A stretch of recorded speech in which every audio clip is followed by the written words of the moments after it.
আপোনালোকে সকলোৱে সুধি আছিলে যে ড্ৰামৰ পৰা তুলুতালৈ কেনেকৈ সূতাটো মেৰিয়াম বাই সম্পূৰ্ণকৈ দেখাবচোন বুলি সকলোৱে কমেণ্ট দি আছিলে।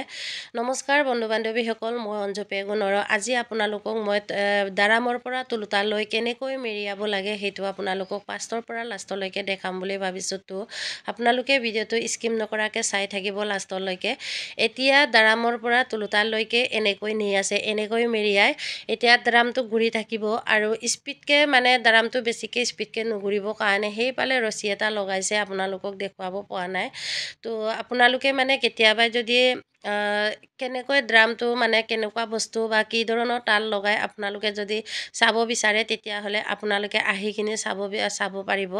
আৰু আপোনালোকে যদি এনেকুৱা ড্ৰাম লাগে তেতিয়াহ'লে আপোনালোকে মোক কণ্টেক্ট কৰিব পাৰিব।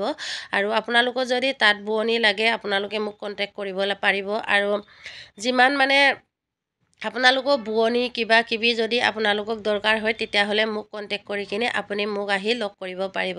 বৰ্তমান এতিয়া তুলুতালৈ মেৰিয়াই আছে আৰু এই তাত কিছুমান সূতা লাগি ধৰে, সেইটো কাৰণে ইয়াত ওচৰত মানুহ এজনে থাকিবলগীয়া হয়। আৰু আজি টচপাত লগাইছোঁ 15 যোৰা আৰু ইমান ধুনীয়া লাগিছে নহয়, আপোনালোকে চাওক। আৰু আপোনালোকে সুধি থাকে যে কিমান কেজি কেই কেজিয়ে কিমান যোৰা ওলায়, আপোনালোকে সুধি থাকে। যদিহে আপুনি জানিব বিচাৰে তেতিয়াহ'লে কমেণ্ট আপোনালোকে কৰিব আৰু মোক ফোন কৰিব। ধন্যবাদ।